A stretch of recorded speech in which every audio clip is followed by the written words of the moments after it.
There is a particular quiet that comes from falling asleep to a show you have already seen 100 times. You do not need to watch. You do not even need to listen closely. The pineapple under the sea is already built in your memory, and the voices arrive like weather you expected. The laugh, the foghorn alarm clock, the small unbothered certainty of a fry cook who loves his job more than anyone should love anything. In that half-awake state, where the mind loosens its grip and the room goes soft, the familiar becomes a kind of shelter. You know what happens next, so nothing can startle you. You can let the ceiling blur and the story continue without you, and somewhere in that gentle surrender, sleep arrives on its own. Tonight the question is a quiet one. What if the classic SpongeBob and the modern SpongeBob, the show as it began and the version it became, were to meet, and what would each one recognize in the other? To understand that meeting, we have to go back. SpongeBob SquarePants first appeared on Nickelodeon in the spring of 1999, guided by its creator Stephen Hillenburg, who ran the series through its first 3 seasons. Those seasons ended in 2004, and the film that followed was meant to close the story for good. Hillenburg intended the movie to be a finale, a clean and final chapter. Nickelodeon, watching the audience grow rather than fade, decided the story would go on. And so 2 versions of the same sponge came to exist, one that ended and one that never did, and the long, strange distance between them is what we will wander through tonight. Welcome to Krabby. This is a place to rest. There is nothing here you need to follow, nothing you must remember, no moment you will be tested on later.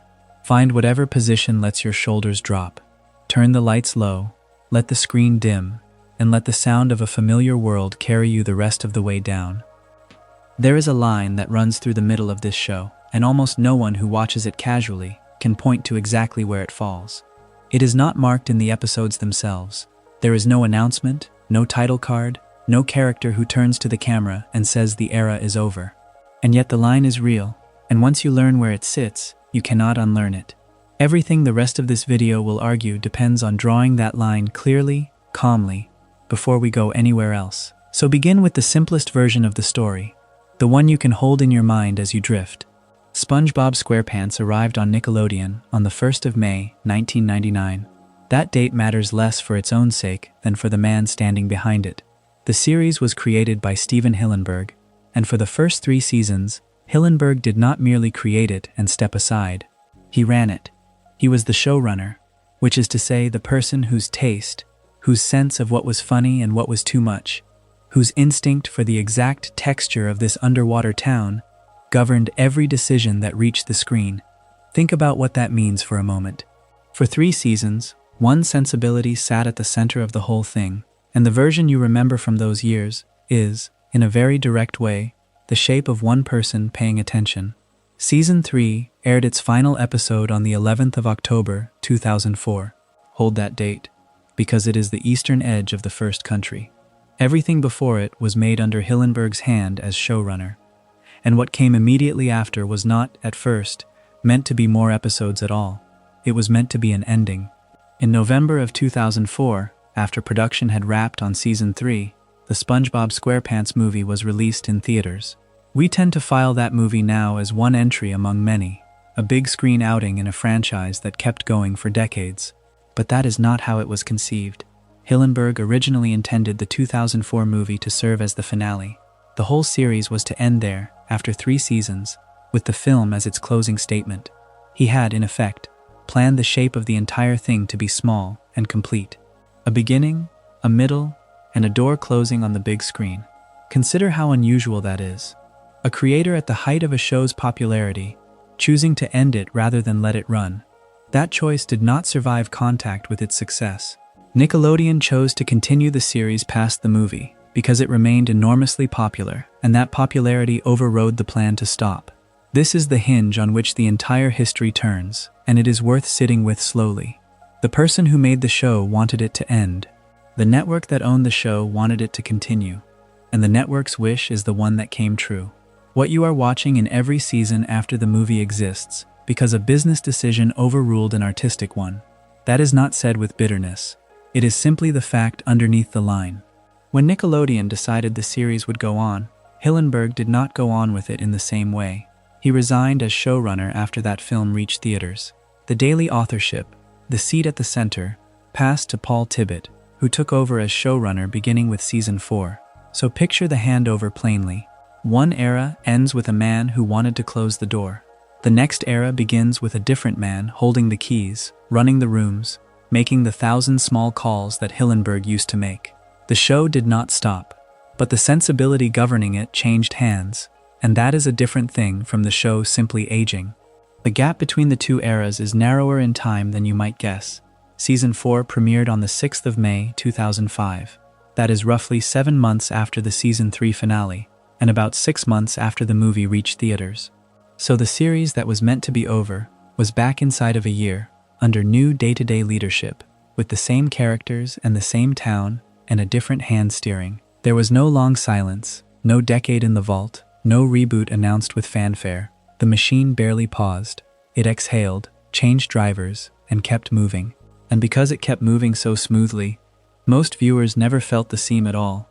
The voices were the same, the theme song was the same, the kitchen at the Krusty Krab looked the same, only the authorship had quietly moved. It would be too simple, and not quite honest, to say that Hillenburg vanished. He did not. After stepping down as showrunner, he remained attached to it in a smaller role, an advisory and executive producer capacity, giving feedback to the production crew during the later seasons. So the line we are drawing is not a wall. It is more like a change in the weather.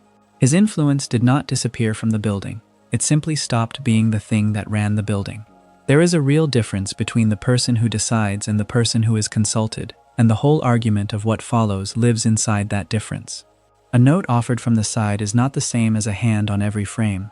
So let this be the rule the rest of the video measures against.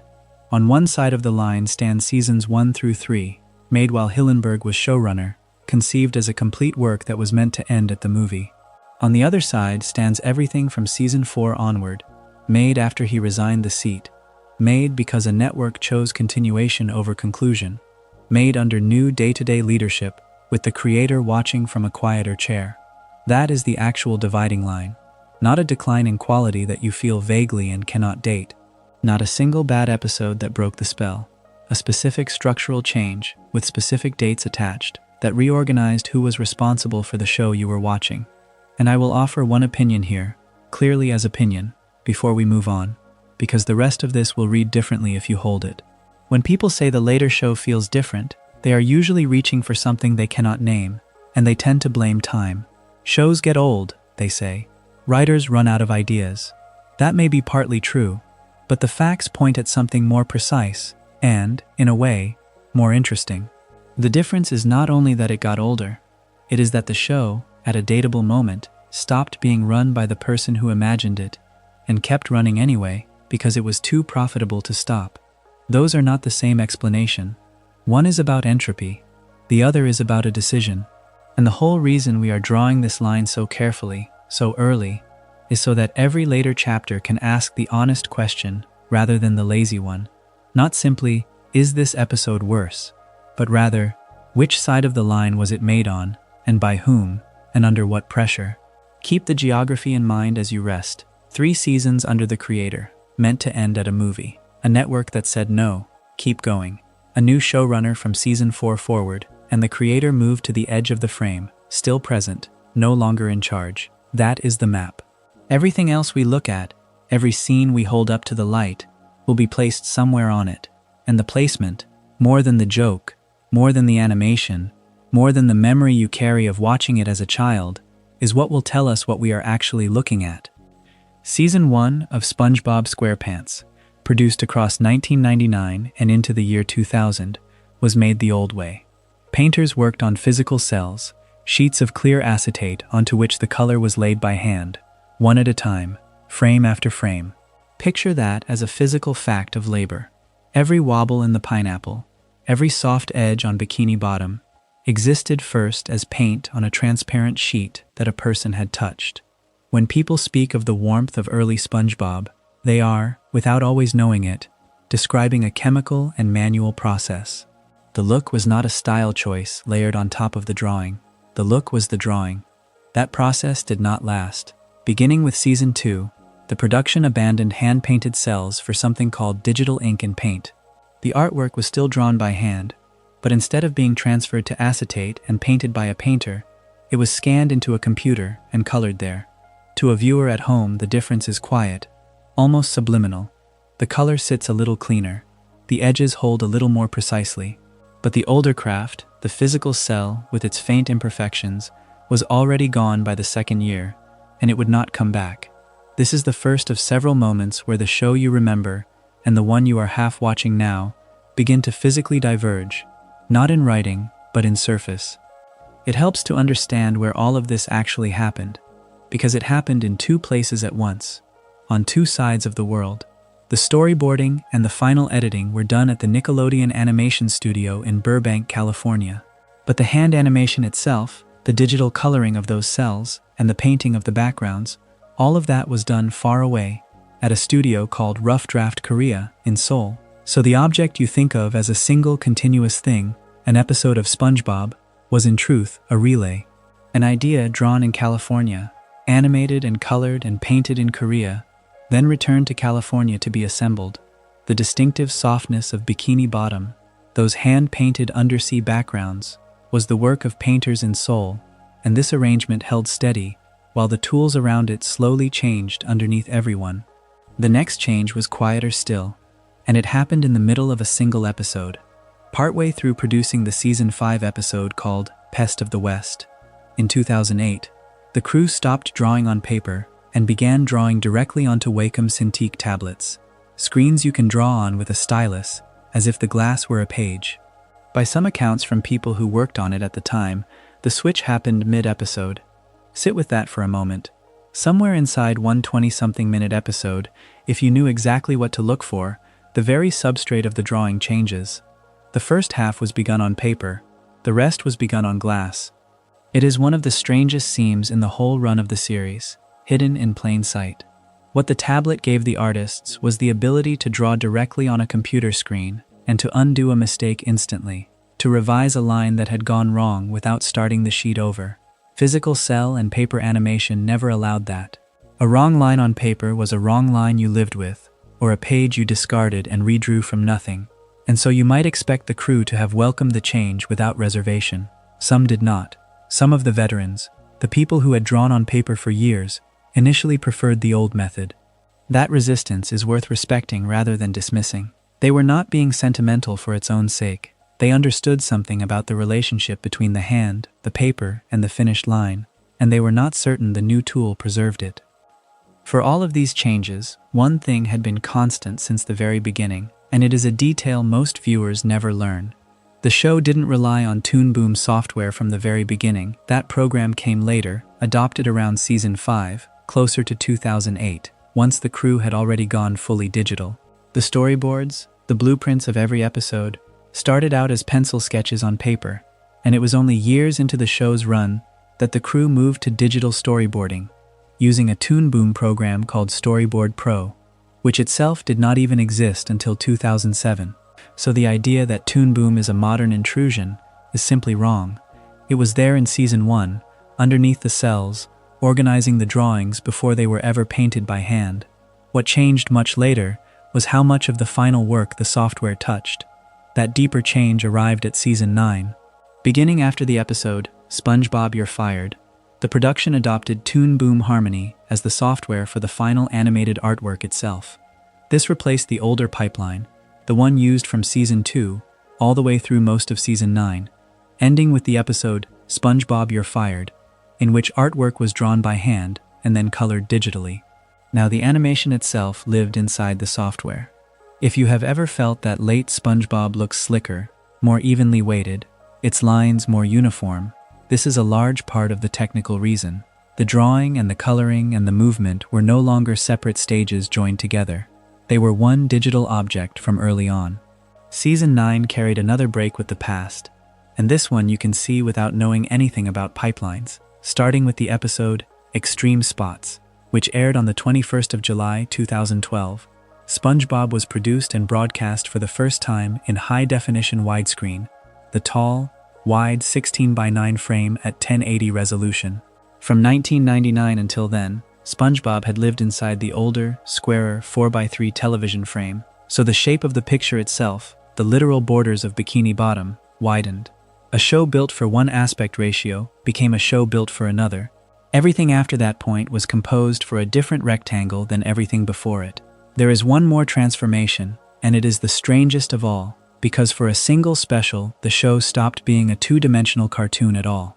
It's a SpongeBob Christmas, which aired on the 23rd of November, 2012, as the 23rd episode of Season 8, was the first full-length SpongeBob episode produced entirely in stop-motion animation. It was not made in its usual pipeline in California or Korea. It was made by a studio called Screen Novelties in Los Angeles, where SpongeBob and the others existed as physical puppets, moved a fraction at a time, and photographed frame by frame. Directed by Mark Caballero and Seamus Walsh, the special drew its visual style directly from the classic Rankin-Bass holiday specials, the ones like Rudolph the Red-Nosed Reindeer and Santa Claus is Comin' to Town. So for one night, its most digital era reached backward and became the most physical thing it had ever been, a puppet under lights, in deliberate homage to the stop-motion Christmas of an earlier century. Lay these changes end to end, and the point becomes hard to miss. Painted cells gave way to scanned and digitally colored drawings. Paper gave way to glass tablets in the middle of an episode. A squarer frame widened into high definition. A hand-drawn pipeline gave way to animation living entirely inside Toon Boom Harmony. And once, for a holiday, the whole thing turned into puppets. The classic SpongeBob and the modern SpongeBob are not simply written differently or voiced across more years. They are made of different materials, drawn on different surfaces, colored by different means, and framed in a different shape. If they seem, when you set them side by side, like two things wearing the same face, that is because in the most literal sense of how they were physically made, they very nearly are. There is a version of SpongeBob that lives at the very beginning, before the character had been repeated tens of thousands of times, before the merchandise and the memes, and it is worth sitting with him for a while. He first reached the world in that same spring of 1999, when the pilot called Help Wanted aired on Nickelodeon immediately after the broadcast of that year's Kids' Choice Awards. The episode had been written by Stephen Hillenburg, Derek Dryman, and Tim Hill, with Hillenburg himself serving as storyboard director, and although it reached audiences in 1999, the work behind it was older than that. The pilot had been largely completed in 1997, and then set aside, reworked into its final aired form during the gap before it was broadcast. So the SpongeBob you meet in that opening is, in a sense, a character who had been sitting finished on a shelf for 2 years, waiting. Watch how he wakes. He rises and tells Gary that today is the big day, and then he says that he has to be in top physical condition for today, because he is about to apply for a job at the Krusty Krab. There is something almost athletic in the way he frames it, as though a fry cook interview were a competition requiring training and readiness. This is the earnest register the pilot lives in. He is not manic here. He is nervous in the ordinary way a person is nervous before something they want badly, and he narrates that nervousness to his pet snail, as if Gary were both witness and coach. Then comes the moment that most people forget, because the later SpongeBob buried it under 1,000 louder ones. He walks up to the Help Wanted sign outside the Krusty Krab, and he freezes. He says that he cannot do this, and he turns to leave. Weigh that against a character who would eventually become a byword for boundless enthusiasm. At the very start, the defining beat is doubt. The rookie fry cook nearly walks away from the door. He wants the job so much that the wanting frightens him, and the fright almost wins. What saves the moment is Patrick, who physically stops him and insists that he is going to the Krusty Krab and getting that job. And then Patrick does something that is quietly one of the most tender pieces of characterization in the whole pilot. He psyches SpongeBob up not with vague cheerleading, but with specific memories. He recalls that SpongeBob's first words were, "May I take your order?" and that in woodshop he made a spatula out of toothpicks. These are the details a friend keeps. Patrick is not inventing confidence out of nothing. He is reminding SpongeBob who he has always been, that the fry cook was there in the infant and in the schoolboy, that the calling predates the job. It works. SpongeBob begins to shout that he is ready, again and again, charging toward the Krusty Krab. That word, ready, is the emotional core of the early character, and it is worth holding on to. His readiness is not aggression. It is a kind of faith, a belief that if he simply wants the thing hard enough and arrives with enough sincerity, the world will make room for him. The doubt at the sign and the shouting of "I'm ready" are two halves of the same person. He is fragile and he is devoted, and Patrick is the hinge between the two states. Inside the Krusty Krab, the pilot then does something clever with that devotion. Mr. Krabs looks at this eager little sponge and tells him, in effect, that he does not even have his sea legs, that he is not remotely qualified. And rather than simply refuse him, Krabs and Squidward send him off on an errand designed to be impossible. They ask him to fetch a hydrodynamic spatula with port and starboard attachments, and a turbo drive. The item is deliberately absurd, a string of nautical nonsense meant to sound like real equipment while pointing at nothing that exists. The whole purpose is to send the rookie chasing a ghost, so that he never comes back and the two of them are rid of him. The cruelty is gentle by cartoon standards, but it is cruelty, and the pilot lets you see it. While SpongeBob is gone, Mr. Krabs and Squidward are laughing together about how neatly they have gotten rid of him. And here the episode delivers its small cosmic joke, because in the middle of their satisfaction, they are swarmed at the bargain mart, nearly capsized by a stampede of chanting anchovies, a crowd of tiny fish surging forward with a single repeated word: eat, eat, eat. It is a moment of pure appetite, an image of demand overwhelming the people who thought they were in control. The two who tried to manage SpongeBob out of the picture are themselves flattened by a hunger they cannot direct. And then he returns. SpongeBob comes back to the Krusty Krab holding the impossible item itself, the one he was never meant to find, obtained. He does not gloat. He says, in effect, "Would you believe they only had one in stock?" That line is the whole early character compressed into a sentence. He has performed a small miracle, and he attributes it to luck, to the store simply happening to have it. The sincerity is total. He does not understand that he was meant to fail, and because he does not understand it, the trap turns into a triumph. His innocence is not a weakness here. It is the thing that carries him through a scheme built specifically to break him. Now set that sponge beside another one, roughly a decade of episodes later, in the Season 8 episode Karate Star. The distance between them is the real subject of this chapter, and you do not need 100 examples to feel it. You need one scene held next to the pilot. In Karate Star, SpongeBob karate chops a pineapple until it resembles Gary's face, and then he sets that chopped pineapple down on the floor, carefully, at Gary's eye level. Consider the logic of that action, or rather the absence of it. In the pilot, when he spoke to Gary, he was speaking to his friend before a real event, sharing a genuine nerve. Here he is sculpting a piece of fruit into a portrait of the snail and arranging it so the snail can look at its own carved likeness. The tenderness has not vanished, but it has curdled into something strange and unmoored, an affection with no sensible object. And the scene does not stop at strange. The chopped pineapple attracts flies, and one of them flies into SpongeBob's mouth, and he begins to choke. At which point Patrick walks in, asking for cheese. Look at what has happened to the two figures we watched at the pilot's door. There, Patrick was the steadying hand, the friend who stopped SpongeBob from fleeing and reminded him of his own history. Here Patrick wanders in mid-crisis with a request about cheese, oblivious, while SpongeBob chokes on a fly drawn by a snail portrait he made out of a pineapple. The friendship still exists, but its gravity is gone. Nobody is holding anybody back from a ledge. They are simply adrift in the same room, each following a private and pointless impulse. This is the personality clash that longtime viewers keep pointing to, and grounding it in these two scenes makes it concrete rather than a vague complaint. The pilot's SpongeBob is naive but coherent. His desires make sense. He wants a job, he fears he cannot get it, a friend reassures him, he goes, he succeeds against a rigged errand, and he stays humble about it. Every beat connects to the next, through recognizable feeling. The later SpongeBob in the pineapple scene is louder in his oddity and thinner in his motivation. The behavior is heightened, more physical, more manic, but it is attached to nothing you can name. He is not chasing a goal he loves, he is generating incident. It would be easy, and in my view too easy, to say simply that one is better and one is worse.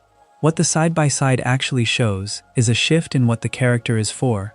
In Help Wanted, SpongeBob is a vehicle for earnest wanting, and the comedy grows out of a sincere little creature colliding with a world that underestimates him. In Karate Star, he has become a generator of escalating strangeness, And the comedy grows out of the escalation itself. The pineapple, the flies, the choking, the friend asking for cheese in the middle of it.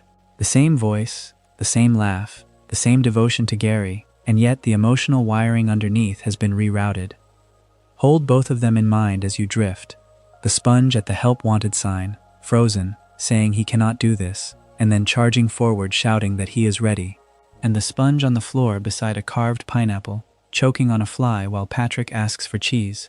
The years between them were not kind to the coherence of the character, and you can hear, in the quiet space between those two scenes, exactly what the fans mean when they say something changed.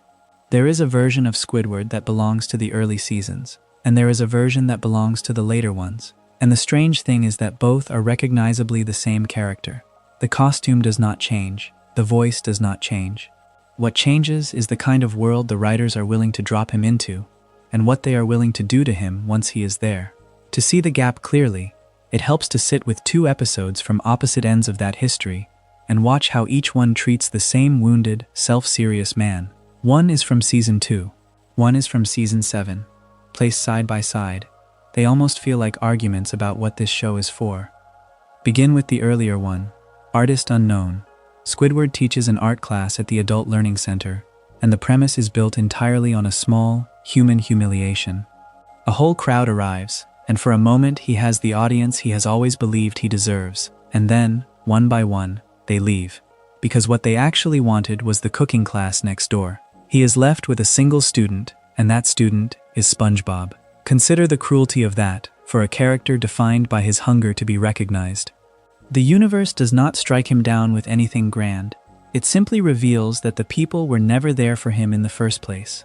That is a very particular flavor of cruelty, quiet and ordinary, the kind that happens to real people who overrate their own importance. What follows keeps its feet on that same modest ground.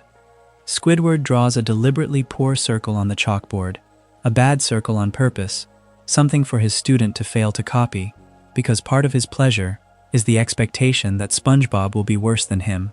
Instead, SpongeBob draws a flawless, perfect circle on his very first try. Then, handed a raw block of marble, he sculpts a full replica of Michelangelo's David with a single strike of a mallet. The comedy here is doing something careful. It is not surreal so much as it is unfair. The joke is that talent has landed on the one person who did not ask for it, and Squidward, who has wanted it his whole life, must stand there and watch. His response is the part that gives him away. Out of jealousy, he scoffs at the statue and refuses to acknowledge it, and that refusal lands so hard that SpongeBob throws himself into a dumpster, which is then hauled off to the city dump. Notice that the story holds Squidward responsible. His pettiness has a consequence, and the consequence has a face.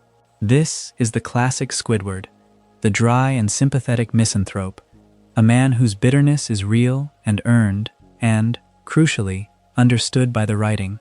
When the art collector Monty P. Moneybags arrives, he rejects all of Squidward's own artwork and wants only SpongeBob's statue, mistakenly believing Squidward made it. That is the knife turned slowly. Squidward is offered the exact recognition he has always craved, and it is a lie, and it is for work that is not his. The episode understands that this is a tragedy dressed as a gag, and it lets him feel it. The ending refuses to comfort him cleanly, and that refusal is the point. SpongeBob returns and tries to sculpt a second masterpiece, and it collapses into rubble, because he has taken Squidward's earlier put-downs to heart and lost his confidence, so the damage flows in both directions. Squidward's contempt did not only cost him a moment of grace, it broke something in the one person who admired him. Then, in a rage-fueled tantrum, Squidward smashes marble pillars, and in the flailing, he unknowingly carves an even larger and more impressive David, and Monty declares him the greatest artist who ever lived. He gets the crown by accident for something he did not intend and cannot repeat, while genuinely believing his own hands are worthless. That is a bleak little fable, and it trusts the audience to hold the irony without a punchline explaining it. Now move forward 5 seasons to Squidward in Clarinetland, and watch how the tone has shifted underneath the same man. It opens, again, with a small indignity. A customer's baby drools on his clarinet at the Krusty Krab, just before his recital audition. So far this is recognizable. The world is being petty at his expense, the way it always was. And Squidward responds in a way that is almost noble in its bureaucratic exhaustion. He cites Bikini Bottom labor regulations to force Mr. Krabs to provide storage for the instrument. There is something wonderfully dry about a man so beaten down that his weapon is a labor code. Krabs relents in the cheapest possible way, handing over an old Navy locker that Squidward must share with SpongeBob, and for a while the episode seems to be operating in the older register, the one built from workplace friction and small humiliations. Then the floor drops out. Inside the shared locker, Squidward discovers a hidden door, and the door leads to a surreal forest made entirely of clarinets. This is the modern era announcing itself. The story is no longer content to torment him with the ordinary world.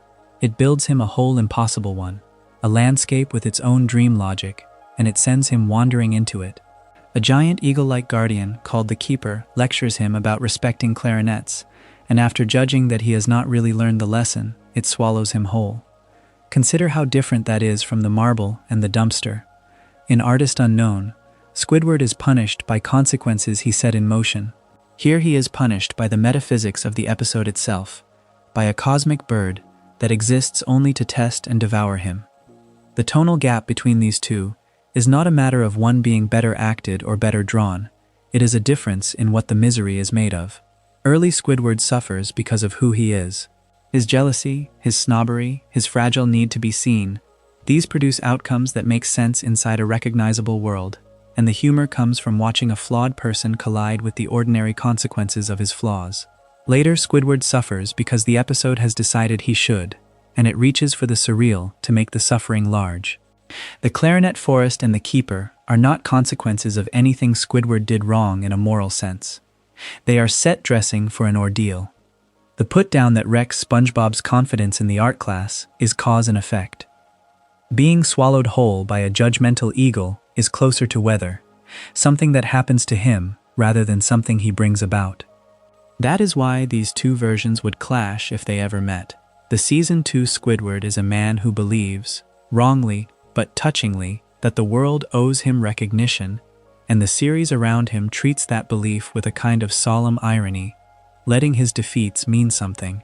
He would look at the clarinet forest and not understand it, because his tragedies were always human-sized. He was betrayed by a crowd wanting the cooking class next door, robbed by a collector's honest mistake, undone by his own inability to praise a student. Those are disappointments a person could actually have. The Season 7 Squidward, by contrast, lives in a world that has stopped asking whether his pain is earned. It only asks how strange and how total it can be made. A door in a locker, a forest of instruments, a guardian that eats him for failing an invisible exam. There is a temptation to call one of these cruel and the other kind, but that is not quite right. And it is worth being honest about it as opinion rather than fact. Both are cruel to Squidward. The difference is in the quality of attention. The earlier episode is cruel, the way a good short story is cruel, by understanding its subject well enough to hurt him precisely and let the hurt resonate. The statue that is not his, the rubble that used to be a friend's confidence, the crown handed to him for an accident he cannot repeat. Every blow is aimed at the exact shape of his character. The later episode is cruel the way a funhouse is cruel, by piling on spectacle, until the man in the middle is less a person than a figure being put through machinery. The baby's drool and the labor regulation belong to the older mode. The moment the hidden door opens, we have crossed into the newer one, and the same character is now furniture in someone else's fever dream. Hold both of them in mind as you drift. The man who is quietly failed by a room full of people who wanted lunch, and the man who is loudly devoured by a bird in a wood made of clarinets. They wear the same face. They carry the same resentments, the same doomed love of art and music, the same certainty that they were meant for more. Only the world around them has changed its mind about what to do with all that longing. In one world, his sorrow is understood and turned into a small, sad joke about talent and jealousy. In the other, his sorrow is enlarged past recognition and turned into an event. That is the tonal gap in a single character, and it is the reason the classic Squidward and the modern one could never quite sit at the same table. Consider the difference between a man who charges you for a mistake and a man who erases you to pocket a coin. Both are the same character. Both are Mr. Krabs. The distance between them is the subject of this chapter, and the series itself lays out the measurement for us if we are patient enough to read it. Begin in Season 1, in an episode called Pickles, which aired in the series' earliest days and is credited, as far as such things go, to a handful of its original writers. The situation is small. A customer receives a Krabby Patty without pickles, and Mr. Krabs responds by fining SpongeBob $2. What matters is not the number but the texture of the exchange. SpongeBob offers alternatives. He offers free restroom tokens. He offers free glasses of water, as a way to make the customer whole and to soften his own penalty. Mr. Krabs refuses each one.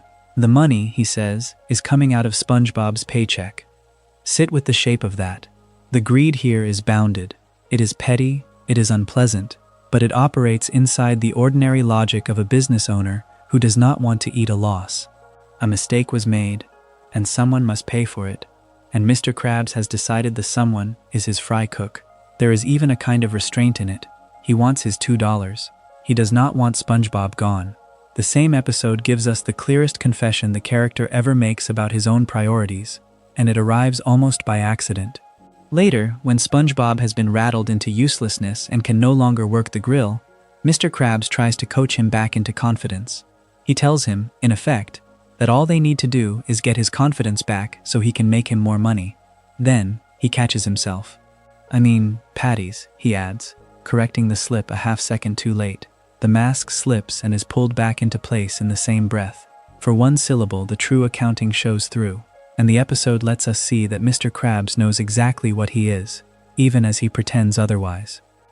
That self-awareness is important, because it is the thing that erodes over the years. The early Mr. Krabs is greedy, and knows it, and is faintly embarrassed by it. He hides the number. He performs, however thinly, the role of a boss who cares about his employee. The greed has an inside and an outside, and he keeps them separate. Now move forward roughly 14 years, to Season 9, and an episode called SpongeBob, You're Fired, which arrived years later and is credited to a different set of writers on the series staff. Here the accounting has become monstrous in its simplicity. Mr. Krabs fires SpongeBob, not for a mistake, not for a missing pickle. He fires his best employee, the single most valuable worker he has, and he does it to save one nickel. Hold the two figures side by side, because the episode is practically daring you to. In Pickles, the penalty is $2, extracted for an actual error, refused any softer settlement. In You're Fired, the loss avoided is a nickel, a coin worth a fraction of that fine, and the price he is willing to pay for it is the removal of the person who makes his restaurant function. The early Krabs would never have made that trade. The early Krabs understood, however grudgingly, that SpongeBob was the engine of his profit. That was the whole point of the money slip in Pickles. He needed his fry cook working so he could make more money. 14 years later, he throws that engine away over 5 cents. That is the drift made concrete. The greed did not simply grow louder. It stopped doing math. A rational miser protects the source of his wealth. A cartoon of a miser destroys it for a coin, because the coin has become the only thing he can see, and the writing has slowly turned a character flaw into a character's entire operating system. There is a small grace note worth holding on to here. From a later episode fans often point to as Plankton's Good Eye, somewhere around Season 9. It opens with Mr. Krabs at his desk, whistling, handling pickles, content. SpongeBob comes in. The two of them briefly talk about Mr. Krabs' obsession with money, and then both leave the room. The pickle returns, the fixation is named aloud rather than hidden, and no one pretends anymore that it is really about the patties. Compare that comfort to the man who once caught his own tongue in pickles and corrected the slip. The embarrassment is gone. What used to leak out by accident is now simply the weather he lives in, whistled over a jar, entirely at ease. For 8 seasons, the series had lived inside a single visual grammar. Flat drawings, painted backgrounds, a look built in 2 dimensions, and then, over time, finished on computers. Then, in the 23rd episode of Season 8, something happened that had never happened before. It's a SpongeBob Christmas arrived as the first full-length episode of the series, produced entirely in stop-motion animation, set apart from the traditional cell work that had defined every frame that came before it. Consider what that asks of a show so committed to a particular flatness, a particular hand-drawn softness. To make this one special, it had to become an object. It had to be built. And it did not build this alone. The stop-motion special was produced by an outside studio, Screen Novelties, rather than by the regular animation team that carried the series week to week. That distinction matters more than a production credit usually does. When you hand your characters to another house, you are trusting someone else to decide what SpongeBob is made of, quite literally, down to the material of his skin. The special was directed by Mark Caballero and Seamus Walsh at that studio, and their names belong to a very different tradition than the one the series came from. This is the collision the whole chapter turns on, and it is not a metaphor. It is two ways of making animation meeting on one set. The look they reached for was not modern at all. The stop-motion style was deliberately designed to evoke the classic Rankin-Bass Christmas television specials, the ones a certain generation knows in their bones, the kind of thing Rudolph the Red-Nosed Reindeer made permanent. So consider the strangeness of the layering here. A show that was, by 2012, a thoroughly contemporary thing, running on digital pipelines and modern comedy rhythms, chose to render one of its stories in the visual language of holiday specials that were already old when its own creators were children. This is the closest the series ever came to speaking in another era's voice, not imitating an old cartoon on paper, but building a modern character inside the physical craft of a much older kind of television. The translation from flat to solid began early. Puppet building work started in October of 2011, and it was not left to strangers. Artists at Screen Novelties worked alongside the series' own people, executive producer Paul Tibbitt, creator Stephen Hillenburg, and creative director Vincent Waller. All of them bent over the same problem. How do you take a two-dimensional character, a shape that has only ever existed as a drawing, and give it a back, a depth, a weight, that light can fall around from every side? There is no correct answer to that in a drawing. A drawing never has to decide what its own far side looks like. A puppet does. Every one of these characters had to be resolved into 3 dimensions by hands that already knew, better than anyone, what the flat version was supposed to feel like. What the sets were actually made of tells you almost everything about the spirit of the thing. To dress this underwater town for the holidays, the crew reportedly used something like 60 pounds of baking soda as fake snow, roughly 42 pounds of glitter, about 22 pounds of wood chips for the floor of Sandy's treehouse, and around 20 boxes of breakfast cereal to cover the coral rocks. Read that inventory slowly, and a whole philosophy emerges. This is not a world conjured out of pixels, where a texture is a file and snow is a setting. This is a world assembled from a grocery store and a hardware aisle, from the most ordinary domestic materials imaginable, arranged with enormous patience until they read as a coral reef in winter. The gap between what a thing is and what it appears to be, that gap is the craft. The snow, in particular, carries a small story of its own. The crew initially tried to use real snow for the Patchy the Pirate, Winter Wonderland scenes, real cold snow, the actual substance, and it melted under the lights. Of course it did. The lights that make stop motion possible, the constant heat needed to expose every single frame, are exactly the conditions in which real snow cannot survive. So they switched to baking soda, which does not melt, which sits there patiently under the lamps for as long as the shot demands. There is something quietly instructive in that failure. The real thing could not hold still long enough to be filmed. Only the fake thing had the endurance. Stop motion asks its whole world to freeze for hours, and reality, it turns out, is often too alive for that. The same practical cleverness shows up in the way the crew solved a gag that could have swallowed the schedule. The special hinges on jerktonium, and there is a moment turning on taste buds. Now, a literal-minded production might have built a taste bud as its own tiny puppet, and then another, and another. An army of little armatures, each needing to be animated a frame at a time. Instead, the crew avoided building individual taste bud puppets altogether.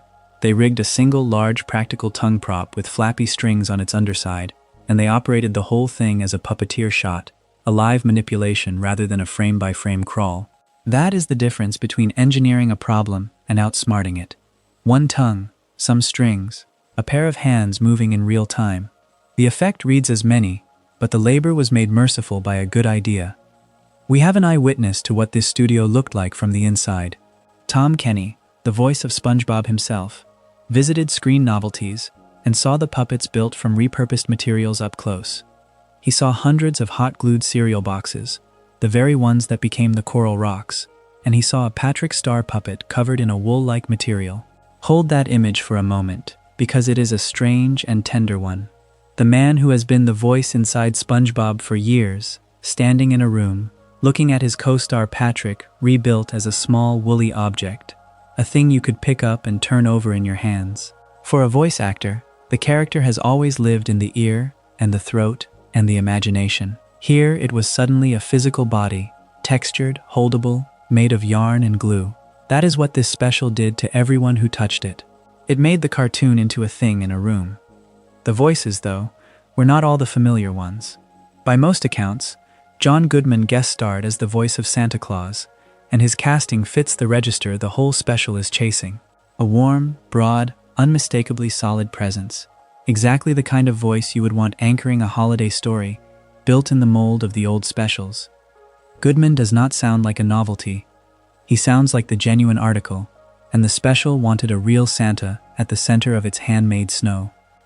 Underneath all of it, giving the special its reason to exist, is a song. The whole episode was based on "Don't Be a Jerk, It's Christmas," which Tom Kenny co-wrote with Andy Paley back in 2009, years before any puppet was glued together. So the sequence of creation runs backward from what you might expect. The music came first, sitting in the world for a while, and only later did an entire physical production grow up around it to give it a body. It is fitting that Kenny is at both ends of this thing, the voice in the booth and one of the pens behind the song. The special is, in a real sense, an idea he helped author being handed to another studio to sculpt. And the writing was a genuinely shared effort. The teleplay was credited to Luke Brookshire, Mark Ceccarelli, Derek Iverson, and Mr. Lawrence, that last name belonging to the same performer who voices Plankton on the series. So the words came from inside the family, from people who know these characters from the inside out, even as the images came from outsiders who had to learn them from scratch. That division is the neat summary of everything strange and worthwhile about this production. The soul stayed in-house, the voices, the writers, the creators leaning over the puppets. The body was built somewhere else, in a craft it had never used, in the deliberate shape of specials older than the show itself. That is why this episode deserves to be looked at as more than a novelty on the schedule. Most of the time, when people talk about classic and modern aesthetics meeting in this series, they mean something abstract. A tonal shift between seasons, a change in humor, a feeling that the early years looked and felt unlike the later ones. Here the meeting is not abstract at all. It happened on a physical stage, under hot lights, in baking soda and glitter and wool and cereal boxes. A modern character was carried, gently and deliberately, into the visual world of a much older kind of television, and every seam of that translation was worked out by hand. The show never again rendered itself so completely in another era's language. For one holiday special, it stopped being a drawing and let itself be built, and in becoming an object it briefly became a different show entirely, one made of the same warm, patient, slightly ridiculous materials that the oldest Christmas specials were always made of. There is a special that arrives at the exact midpoint of this show's long life, and it was built to look backward. SpongeBob's Truth or Square was produced as the 123rd and 124th episodes of the series, an hour-long event assembled to mark the program's 10th anniversary. It first aired on Nickelodeon in the United States on the 6th of November, 2009. Everything about the way it was sold to an audience promised a return to the beginning, a chance to see the earliest days of Bikini Bottom again, through the warm haze of nostalgia.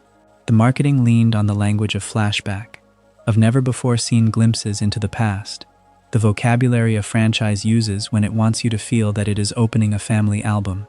And here is the quiet fact that makes this chapter worth telling. None of it was old. Despite the promise of archival glimpses, the special does not splice in a single frame of genuine classic-era footage. Every flashback you watch is newly animated original content, drawn fresh for the occasion, made in its late-decade style, rather than recovered from its early one. The past that Truth or Square shows you is not the past at all. It is a present-day reconstruction wearing the costume of memory, a set of new drawings pretending to be found photographs. That distinction sounds like a small technicality until you sit with what it means. Think about what a clip show usually is.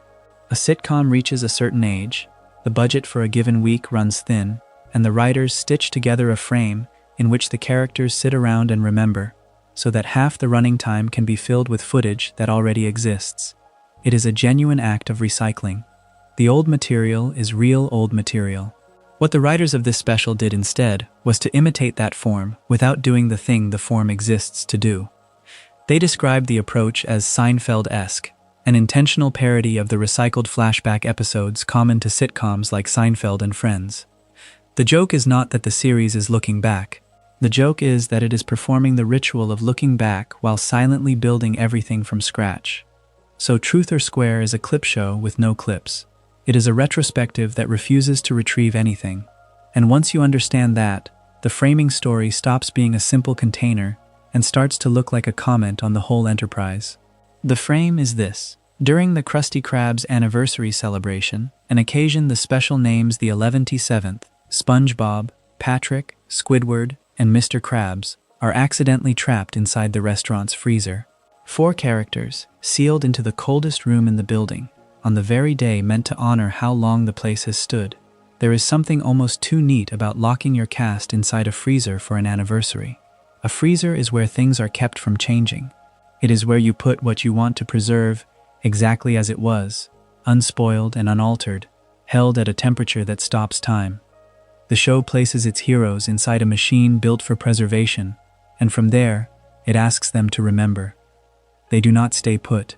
To escape, the 4 of them crawl into the restaurant's ventilation system, working their way through the ducts, and it is the structure of that crawl that organizes the entire special. Each new turn, each fresh stretch of shaft, triggers a shared memory flashback. The vents become the mechanism of recollection. You move forward through the building's hidden passages, and the movement itself shakes loose the past. It is a physical metaphor for how memory actually behaves, one association leading to the next, each corner revealing a scene you did not know you were about to see. The characters are not sitting on a couch narrating their history. They are lost inside the walls of the place their history was made, and the walls keep handing memories back to them. Consider what the ducks give up. One flashback carries all the way back to SpongeBob's first visit to the Krusty Krab, when he was a baby, brought there while his mother was still pregnant with him. Hold that image for a moment, because it does something strange with time. The scene shows him present at the restaurant before he had fully arrived in the world, a version of the character who predates his own birth, folded into the memory of a place that will define his whole life. It is the earliest possible origin, the point before the point of beginning, and the story reaches for it precisely because a 10th anniversary special wants to claim that its central figure and its central location were always destined for each other. Another memory is triggered by an object rather than a place. Mr. Krabs finds a wrapper from an old Krabby Patty tucked away in the vents, a scrap of the past caught in the building's throat, and the wrapper opens onto a flashback of a vintage Krusty Krab television commercial rendered in black and white. This is the closest the special comes to genuinely evoking an older era, and notice how it does it. It does not reach for its own early footage. It manufactures a fake antique instead, a commercial in monochrome, the visual shorthand for something aged and historical. The black and white is a costume. It signals oldness to you without being old. In a special that never once uses real archival material, this invented advertisement is the perfect emblem of the whole method. A brand new drawing, dressed up to look like a relic. The vents keep turning. Another flashback recounts how SpongeBob first found and obtained his pineapple house, the origin of the single most recognizable dwelling in the series, the yellow fruit on the ocean floor that every viewer can picture without effort. A 10th anniversary special almost has to answer this question, because the house is as much a character as anyone who lives in it, and to tell the story of how it came to be his is to tell the audience that even the scenery has a history worth honoring. Then there is the strangest of the recollections, and the funniest in a dry way. A flashback shows SpongeBob and Sandy performing a play together, and within that play they act out a wedding ceremony. The scene turns on a small confusion. The priest character, watching the vows, remarks in effect that he did not realize it was only a play. The comedy sits in that gap between performance and reality, a figure inside the memory who mistook the staging for the real thing. who could not tell the difference between an enacted ceremony and a genuine one. And you might notice, if you are the kind of viewer who notices, that this little joke rhymes with the special that contains it. Here is a whole program built on a performance of remembering, a staged retrospective that a marketing campaign asked you to receive as the real thing. The priest who cannot tell the play from the wedding is, in a small way, a mirror held up to the audience the special hope to charm. Eventually the memories run out, and the problem returns. They are still trapped, still inside the walls, and SpongeBob solves it the way this show solves most things, by turning bodies into tools. He molds Squidward, Patrick, and Mr. Krabs into a human battering ram, arranging his companions into a single instrument and using their combined weight to break out of the vent shaft. It is a resolution built out of the cast itself, the characters becoming the means of their own escape. But when they finally burst free, the payoff is an anticlimax, with a sting in it. The restaurant is empty. The customers who came for the anniversary have all left, having waited too long while the four of them were lost in the ducks trading memories. The celebration went on without its hosts. Nostalgia kept them occupied in the walls while the actual audience, the people who showed up for the present-day event, gave up and went home. That is a sharper piece of storytelling than it first appears. The characters spent the special looking backward, absorbed in flashback after flashback, and the cost of all that looking backward was the loss of the crowd that was here now. A show turning 10, indulging an hour of manufactured memory, and the punchline is a restaurant emptied by the very act of dwelling on the past. Whether the writers intended that reading or simply stumbled into it, the shape is there in the plot, and so the special ends by trying to undo the emptiness. SpongeBob sings a song called "Oh Krusty Krab," a summoning, a musical appeal, designed to call the departed customers back to the restaurant. It is the natural close for a program of this kind, the big number that reassembles the audience and restores the room to fullness. He does not go back into the vents for more memories. He stands in the present and sings the crowd home. There is a modest wisdom in that ending, in the choice to stop remembering and start calling people back, to fix the anniversary by attending to the room rather than the album. What lingers, when the special is over, is how honestly dishonest it was willing to be about its own occasion. It was sold as a window onto the series' history, and it delivered, instead, a brand new hour of animation, impersonating that history, a clip show with nothing recycled in it, a set of memories that had never happened before the day they were drawn. That is not the failure of a retrospective. It is a joke about retrospectives, told by writers who understood the form well enough to hollow it out and hand you the shell. The one time the series staged its own version of old meeting new, the old turned out to be new all along. For 11 seasons, Bikini Bottom belonged to a particular kind of drawing. Flat lines hand-painted, the ocean rendered as a warm and slightly wobbly two-dimensional world. Then, on the 4th of March, 2021, a new series arrived on Paramount+, and the first thing a longtime viewer noticed was not the story or the setting, but the surfaces. Kamp Koral, SpongeBob's Underyears, was built in three-dimensional computer animation. It was the first SpongeBob property ever made to abandon the traditional two-dimensional style of the flagship show, and that single technical decision tells you almost everything about the strange creative collision this chapter is about. Consider what Kamp Koral actually was in the history of the franchise. It was the first spin-off series the show had ever produced, a prequel that reaches back before the fry cook and the pineapple and the Krusty Krab, to imagine SpongeBob and his friends as 10-year-old children at a summer camp. That premise, on its own, is gentle enough. But look at who built it.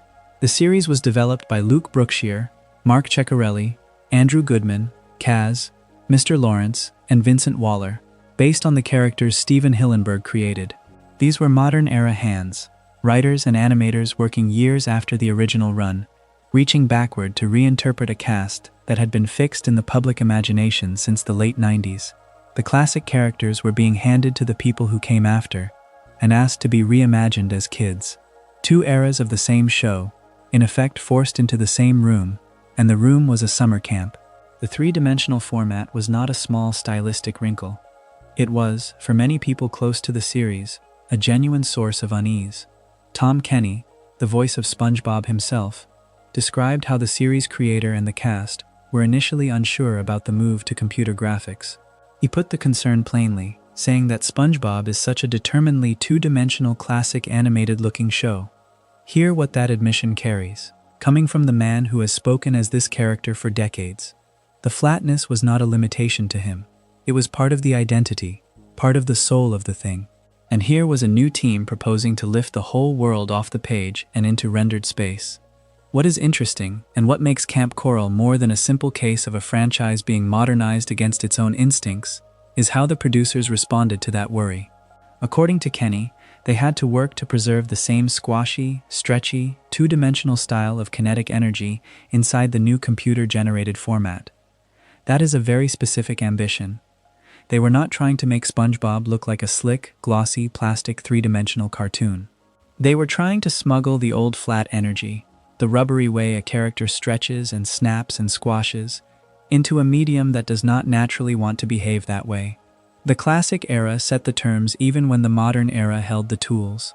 You can read the whole production as a negotiation between the two, the new technology bending itself to honor an animation language it did not invent. The voices were the other bridge, and in some ways the more moving one. The core adult cast came back to play kid versions of the characters they had voiced for years. Tom Kenny returned as SpongeBob, Bill Fagerbakke as Patrick, Roger Bumpass as Squidward, Clancy Brown as Mr. Krabs, Carolyn Lawrence as Sandy, and Doug Lawrence, known as Mr. Lawrence, as Plankton. These are not new performers imitating children. They are the original actors, decades into these roles, reaching back through their own performances to find a younger register for the same souls. There is something strange and quietly beautiful about that. The continuity of a franchise usually lives in its writing or its design.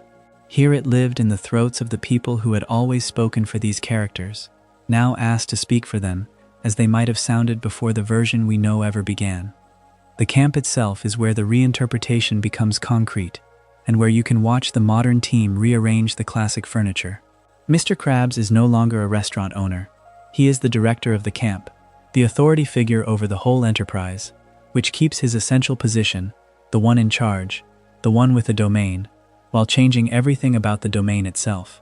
Patrick, Sandy, and Squidward are campers, and Squidward, in a small but telling choice, is depicted as slightly older than the others, and made to work as a junior counselor.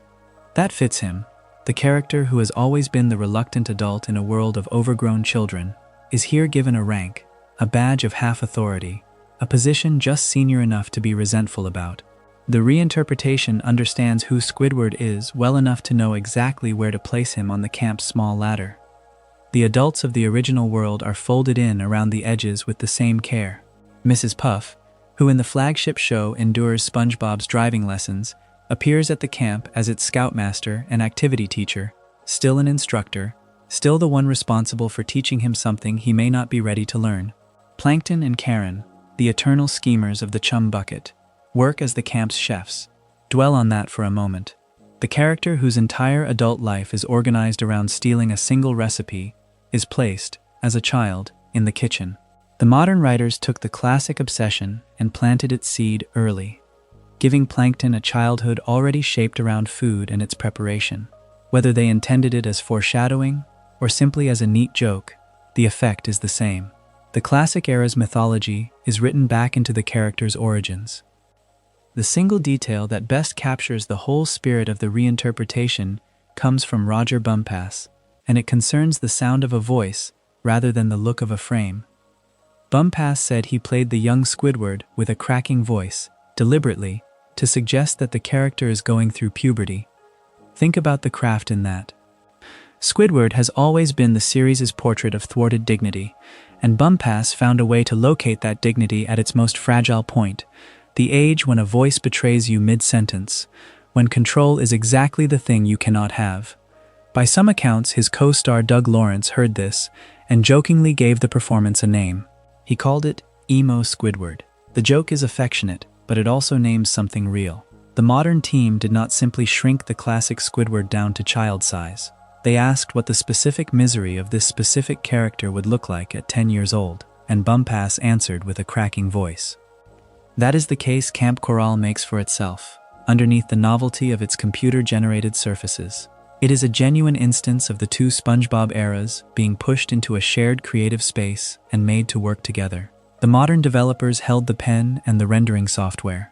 The classic voices held the characters. The old two-dimensional energy set the standard the new format had to meet. And Stephen Hillenburg's original creations, the ones every choice traced back to, sat at the center of it all as the fixed point around which both eras had to orient themselves. You can like the result or not, but as an experiment in what happens when the people who came later are handed the cast that came first and told to imagine them young, it is a real and revealing thing, and it began with the simple, unsettling decision to lift a determinedly flat world up into 3 dimensions and hope the old energy survived the trip. Consider 2 points, far apart on the same line, and everything the series became between them. The first point is small, almost apologetic in its scale. In the spring of 1999, a pilot called Help Wanted arrived on Nickelodeon in the slot right after the Kids' Choice Awards, which is to say, it arrived as an afterthought, a thing tucked behind a louder event, hoping to be noticed. What it offered was modest. A sponge wakes up. He exercises. He prepares to go and ask for a job. And as he prepares, he repeats the same 2 words over and over. I'm ready. As though saying them enough times might make the readiness real. The whole ambition of that morning fits inside a single sentence. He wants to work at a restaurant. That is the entire engine of the episode. Hold that image, because it is quiet, in a way the show would rarely be quiet again. The pilot does not reach for the whole ocean. It reaches for one kitchen, one grill, one job. Even the obstacles are domestic in scale. Patrick appears to stop his friend from giving up, and the way he does it is by reciting credentials, listing the sponge's qualifications as if reading from a small and loving resume, arriving at the detail that his first words as an infant were, in effect, a request to take an order. Think about what that joke is doing. It is building a character whose entire self is organized around service, around the desire to be useful in a specific and narrow place. There is nothing maximal about it. It is a portrait drawn with a single fine line. The test that follows keeps that same tight frame. Mr. Krabs, wanting to be rid of this eager applicant, sends him out for a piece of equipment that does not exist, that same made-up hydrodynamic spatula, expecting, in the private way of a man who has decided the matter, that the sponge will simply never come back. It is a small cruelty on a small stage. And while the errand runs its course, the pilot allows itself one burst of something wilder. A swarm of anchovies floods the Krusty Krab, a mass of bodies chanting a single word, eat, eat, eat, eat, until Mr. Krabs and Squidward are buried under the crush of them. For a moment, the contained little world tips into chaos. But notice how the episode resolves it. The sponge returns, carrying the impossible spatula he somehow found, and he uses it to save the 2 of them from the mob, and his reward is exactly the thing he wanted all along. He is put to work at the grill. The chaos is temporary. Order returns. The story ends where a story about wanting a job should end, with the job. That is one pole. A small want, a small world, a brief storm, a quiet resolution. Now travel the length of the line to the other end. On the 9th of July, 2021, more than 2 decades after that modest pilot, Nickelodeon premiered a spin-off built on the opposite principle. The Patrick Star Show does not ask what a character wants and then contain the answer. It hands a character the entire apparatus of broadcasting and lets him point it at himself. The premise takes the starfish who, in the pilot, existed mostly to prop up someone else's ambition, and places him at the center of his own variety show, a younger Patrick hosting a program for the neighborhood, out of a bedroom that has been converted into a television set, surrounded by his family. Sit with the size of that shift. The friend who once stood on the sidelines reciting another creature's resume now runs the station. The distance between the two is not only a matter of years, it is a matter of what the series came to believe a story could be. The pilot was assembled around scarcity. One location, one goal, one grill. The spin-off is assembled around abundance. A variety show is, by design, a container that can hold anything, any sketch, any interruption, any tangent, because the format itself is an excuse for maximalism. There is no single want driving it toward a single resolution. There is instead a bedroom rebuilt into a stage, and the promise that whatever happens in it will be broadcast to the neighbors whether or not it makes sense. The tight fine line of 1999 has become a wide and crowded canvas. It helps to know that this was not an accident of drift but a deliberate act of construction. The Patrick Star Show was developed by a group of names that had lived inside this world for a long time. Luke Brookshire, Mark Ceccarelli, Andrew Goodman, Kaz, Mr. Lawrence, and Vincent Waller. These are people who understood the original grammar of the series intimately, and who chose, decades on, to build something that runs in the other direction. That matters for how we read the gap. The maximalism is not a mistake made by strangers who did not understand the source. It is a decision made by people who understood it completely and wanted to see how far the tone could be pushed before it became a different kind of object altogether. And it is worth measuring that decision against the pilot rather than simply describing it, because the pilot gives us a ruler. In Help Wanted, chaos is the exception. The anchovy swarm is a single spike of disorder in an otherwise orderly morning, and the episode spends its final minutes putting the world back the way it was. The Patrick Star Show inverts that ratio entirely. Chaos is not the exception there. Chaos is the format. The variety show does not build toward the restoration of calm, because a variety show has no calm to restore. It simply generates and moves to the next thing. What was once a brief storm inside a stable house has become the weather of the whole place. This is why the 2 points on the line are useful to hold together, and why this chapter sets them side by side rather than treating either alone. If you want to understand how far the tone traveled across the life of this show, you do not measure it against the middle, you measure it against the ends. On one end, a sponge who wants a single job and gets it, whose largest ambition is a spatula and a grill, whose world is small enough to fit inside one restaurant. On the other end, a starfish who wants an audience and builds one, whose bedroom has become a broadcast, whose world is large enough to hold anything at all. The same creative lineage produced both. The same ocean contains both, which sets up a question worth carrying forward into the chapters ahead, and worth turning over slowly as the night goes on.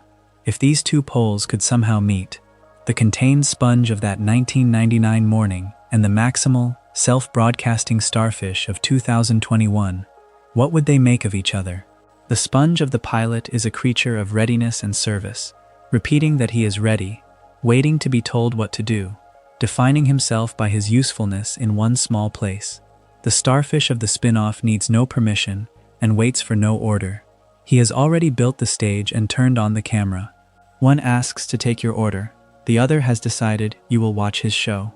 The stakes of that imagined meeting are simply the stakes of the whole journey, folded into a single encounter, the quiet beginning standing face to face with the loud and crowded end, each of them a version of what this world was capable of becoming.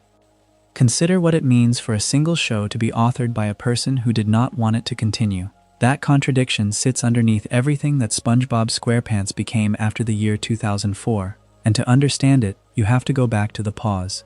After Season 3, in 2001, Stephen Hillenburg stopped production on the series. He did this deliberately, to turn his full attention toward writing and producing the SpongeBob SquarePants movie, and his reasoning was plain. He did not want to make the film and the series at the same time. That is a small sentence with a large meaning inside it. It tells you that Hillenburg thought of the movie not as an add-on to the show but as a thing that deserved his whole mind, and that he was willing to halt a successful program to give it that. What happened next is the quiet hinge on which the entire later history turns. Hillenburg finished the movie in 2004, and having finished it, he wanted to end the series, not pause it again, end it. His thinking, as the facts record it, was that a run of roughly 40 to 60 episodes, about 3 seasons, was a typical and sufficient length for an animated show. He did not want SpongeBob to keep going past its natural shape, and he used a phrase that anyone who works in television will recognize. He did not want it to jump the shark. That is a remarkable stance, coming from the creator himself. The person with the most to gain from more episodes was the person arguing that there should not be more. Nickelodeon disagreed, and the reason it disagreed is itself a consequence of the pause. During the hiatus for the movie, viewer demand had not gone away. It had built. Pent-up appetite had accumulated in the years it was quiet, and the network saw that appetite as a reason to produce additional seasons rather than close the book. So you have two forces pushing in opposite directions at the exact same moment. A creator who felt the story had reached its proper length, and a network reading the audience and seeing years of life still waiting to be spent. The network prevailed, in the sense that the show continued, but the manner in which it continued is where the interesting part lives. Hillenburg did not simply hand over a show he wanted to end and pretend he still ran it. He resigned as showrunner in the wake of that film. The day-to-day authorship, the decisions about what each episode would be, passed to a staff writer named Paul Tibbitt, who took over as showrunner beginning with Season 4. This is the first of the two regimes. From Season 4 onward, the person shaping SpongeBob week to week was no longer the person who had invented it. And yet Hillenburg did not vanish from the credits. He remained credited as an executive producer on the series through the rest of its run. Hold those two facts together, because their tension is the whole point. The founder had stepped back from steering the ship, but his name stayed on the masthead. The show was simultaneously his and not his. That arrangement is stranger than it first appears. An executive producer credit can mean many things, and here it meant something close to a blessing extended over work another person was directing. For years, the show ran under Tibbitt while carrying Hillenburg's name at a level above the daily labor. It is one thing to create a show and run it. It is another to create a show, try to end it, be overruled, step down, and then remain formally attached to the thing you wanted to stop. That is a peculiar relationship to hold with your own creation, and it produced a program that was, in a real sense, being made by people other than its author while still bearing his signature. The regimes did not stop at one handoff. Tibbitt served as showrunner for the first 11 episodes of Season 9 in 2012, and then the role changed hands again. Mark Ceccarelli and Vincent Waller took over as the series' supervising producers and showrunners for the remainder of Season 9 and onward, a position they still hold. So trace the lineage carefully. Hillenburg for the first 3 seasons and the movie.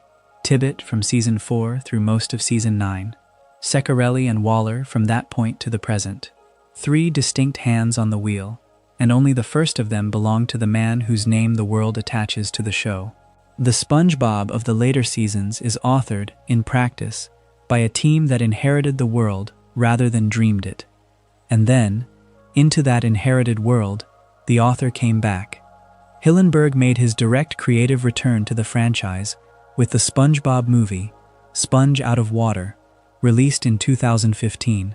For that film he co-wrote the story and served as executive producer, and the facts mark this precisely. It was his first hands-on creative role in the franchise since he had left as showrunner in 2004. 11 years had passed. The pattern that had defined his relationship with the series held true even in his return. He came back not to the weekly grind of the series he had wanted to end, but to a movie, the same form he had paused the whole show to make in the first place. When Hillenburg chose to put his hands back on SpongeBob directly, he chose the cinema, not the episode. There is a shape to this that is worth sitting with. Hillenburg's deep creative involvement clusters around the 2 films and the first 3 seasons. The long middle and the long tail of the series belong to others, so the franchise you know is really 2 overlapping things. There is the work Hillenburg personally shaped, and there is the far larger body of work made in his world by other people, carrying his credit but not his hand. The films became the place where he returned, and the series became the place that carried on without him. The final turns of the story are harder, and they should be told plainly, without decoration. On March 13, 2017, Hillenburg publicly disclosed that he had been diagnosed with ALS, amyotrophic lateral sclerosis, the disease also known as Lou Gehrig's disease. He did it through a written statement, and his stated reason for making it public was that he wanted people to hear the news directly from him rather than from anywhere else. In that same statement, he said he intended to keep working as long as he was able. Consider the character in that. Faced with a diagnosis of that severity, the instinct was to control the telling of it and to keep making things. He was not able to keep working for very long. Stephen Hillenburg died on November 26, 2018, at the age of 57, less than 2 years after his diagnosis was made public. Nickelodeon announced his death the following day, and with that, the arrangement that had governed the show for more than a decade changed one last time. For years, there had been a living author whose name sat above a series run by others, a founder who could in principle return, and who once did, for a film. After November of 2018, that possibility was gone. The two regimes, the one Hillenburg made and the one made in his absence, were now separated not by a resignation or a change of showrunner, but by something final. The show continued under Ceccarelli and Waller, as it does to this day, carrying forward a world whose creator was no longer anywhere behind it, only ahead of it, in everything he had already built. Think about what it means to hear a voice for 25 years. Tom Kenny was born in the summer of 1962, and he has voiced SpongeBob without interruption since the show first aired in 1999. That is one man, one throat, carrying a single character from his mid-30s into his mid-60s. The sponge does not age, the actor does. And this is the quiet paradox that sits underneath every episode you have ever half heard while drifting off. Because the four voices you know best belong to men who are now well into the back half of their lives. As of this year, Kenny is 63. Clancy Brown, who voices Mr. Krabs, is 67. Bill Fagerbakke, who is Patrick, is 68. And Roger Bumpass, who plays Squidward, is 74. Four men in their 60s and 70s, animating creatures who will be young forever. If you have ever felt that the SpongeBob of the earliest seasons and the SpongeBob of later years sound like two subtly different beings, you are not imagining it, and the difference is not only in the writing. Fans who compiled audio analysis on the SpongeBobia wiki documented something measurable, something you can see if you look at the sound rather than only listen to it. Around the time of that film, the character's voice shifted, the treble rose. SpongeBob leaned further into a pronounced falsetto, that thin, bright squeak at the top of the register, and underneath, the bass dropped out. The lower tones that had grounded the early voice thinned and, according to that analysis, never fully returned to their pre-movie pitch. So there is a genuine before and a genuine after. A version of the voice that sat a little lower and rounder, and a version that climbed higher and stayed there. What makes this interesting, rather than merely technical, is the reason for it. Kenny has said that he never sat down and decided to change the voice. There was no meeting, no note from a producer, no creative choice to push the character higher. Whatever shifted, shifted on its own, an unconscious drift over years of doing the same performance again and again. Think about that for a moment. A voice is a physical instrument, and a man's instrument changes as he ages, as he uses it thousands of hours across decades. The falsetto rising and the bass falling away is, in part, simply what happens to a human voice carried that far through time. The two versions you hear are not two interpretations. They are the same person at two different ages, and the recording preserved both. The other three voices came into being in ways just as human, just as unplanned. Clancy Brown has said that he improvised Mr. Krabs at the audition, on the spot, reaching for what he described as a sort of piratey voice. There was no long development, no workshopping. Stephen Hillenburg heard it and cast him immediately, and that improvised take, that single spontaneous choice made in an audition room, became the voice of Mr. Krabs for the entire run of the show. Everything the character would ever say, all the greed and the bluster and the tenderness underneath it, grew out of one unrehearsed guess. It held because it was right the first time. Squidward's voice took a different path, one that was shaped deliberately over time, rather than fixed at the start. Bumpass has said that in the early seasons, Squidward was written and performed as a one-note character, a nasal, monotone grump, and that was the whole of him. The flatness was the point. But something was discovered along the way. The producers learned that Bumpass could scream, and once they knew that, screaming became a recurring device for the character. So Squidward's voice was expanded on purpose, given a new register it did not originally have, an outlet for a rage that the early monotone kept sealed. Where SpongeBob's change was unconscious and physical, Squidward's was conscious and creative, a capability found and then used. Two opposite kinds of evolution, sitting side by side in the same booth. And that word booth is where the deeper story lives, because for roughly the first 20 years, the cast did not record in booths at all, not separately. Kenny has described the process as communal. The principal voice cast came together in the same room nearly every Wednesday, and they performed to each other, reacting live and in character, rather than laying down isolated solo takes, the way much modern animation is made. When SpongeBob laughs at Patrick, when Squidward's patience snaps at Mr. Krabs, Those reactions were often genuine reactions, one actor answering another in real time. There is a texture to that which is difficult to fake. The timing of an interruption, the small breath before a laugh, the way a voice bends when it is truly listening to another voice in the same air. Hillenburg understood this, and he made a choice about it that tells you a great deal about how he saw the show. Most creators and directors sit behind soundproof glass, in a control booth, listening through monitors, separated from the performers by a pane of glass and a layer of engineering. Hillenburg did not. He chose to sit inside the recording room with the cast, in the same space, without the glass between them. In Kenny's words, he wanted to be awash in the voices. Not to observe the ensemble from a clean remove, but to be inside it, surrounded, soaked in the sound as it happened. Picture the room. 4 actors in a circle, a creator among them rather than above them, everyone breathing the same take. So when you notice that the 2 versions of SpongeBob sound different, you are hearing more than a pitch that rose across 2004. You are hearing men who have aged inside their characters, while the characters stayed young. You are hearing a voice that drifted upward on its own, a captain's growl improvised in an afternoon and never bettered, a monotone that learned to scream. And you are hearing, in the earlier years especially, the particular warmth of people in one room answering each other, with the man who dreamed the whole thing sitting close enough to be washed over by it. The differences you can measure are real. The reasons for them are, almost every one, simply what happens when the same human beings return to the same room, year after year, and grow older doing the thing they love. There is a number that fans of this show return to again and again, and it belongs to a single half hour from Season 2. On the Internet Movie Database, the highest-rated SpongeBob SquarePants episode ever recorded is the one that pairs band geeks with The Secret Box, and it carries a rating of 9.7. Consider what a figure like that actually represents. It is not the opinion of one critic or one writer looking back with affection. It is thousands of ordinary viewers, over many years, each casting a small private vote, and the votes converging on the same peak. When a crowd that large agrees that closely, the number stops being a matter of taste and starts behaving like evidence. And the evidence points in a very particular direction.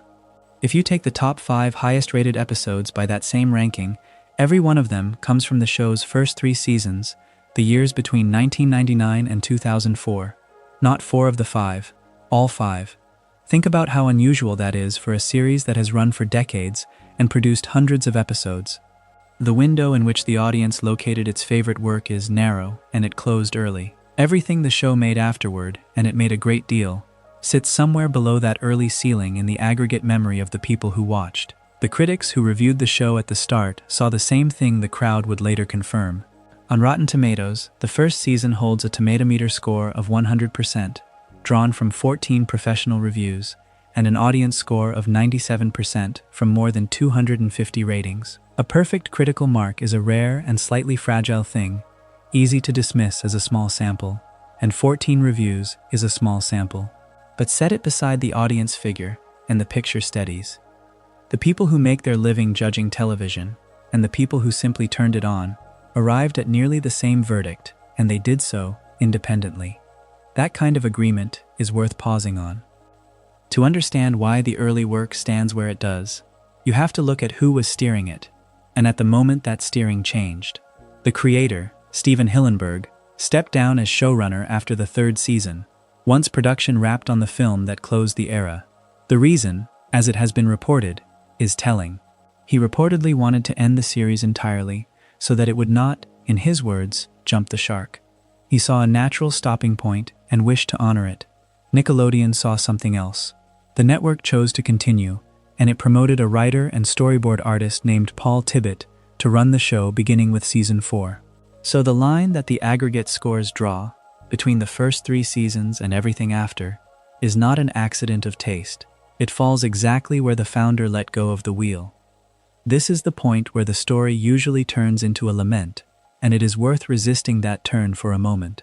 The common narrative treats Season 4 as the beginning of a fall, yet Season 4 won the Kids' Choice Award for Favorite Cartoon 3 years running, in 2005, in 2006, and in 2007.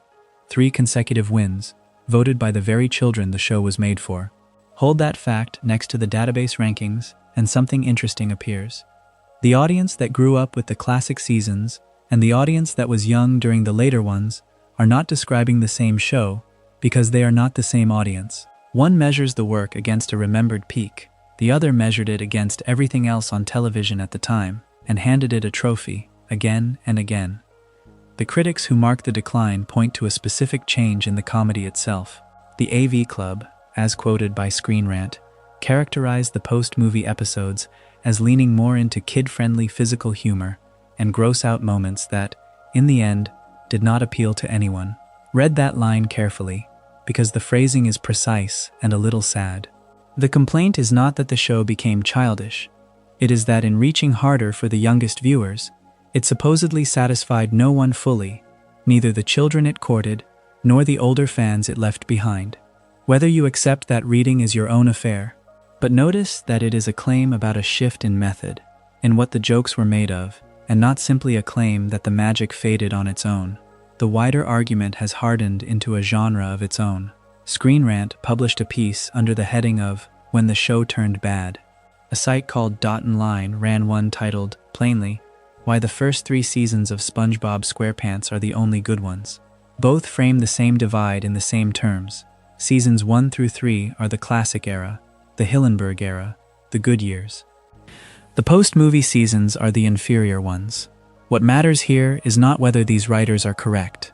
What matters is that the divide has become a fixed feature of how the show is discussed, a settled shape of the conversation rather than a settled conclusion within it. The disagreement itself is the durable thing. And so you can see, laid out in numbers and awards and article headlines, why the two versions of this show would have nothing gentle to say to each other if they ever stood in the same room. The classic seasons carry the perfect critic score, the peak ratings, the founder's own vision, and a founder who wanted to stop while it was still true. The later seasons carry 3 golden statues from the children who loved them, and a stack of retrospectives, insisting they should not exist. One holds the crown of quality, the other holds the crown of reach. Neither can quite disprove the other, because they are measuring different things, and each set of numbers is real. The clash is not a matter of feeling, it is written into the record, and the record does not resolve. What remains now is the quiet close of this story. To understand what happens when classic and modern SpongeBob meet is to understand that a single show can hold 2 different faiths about the same character and ask its audience to believe both.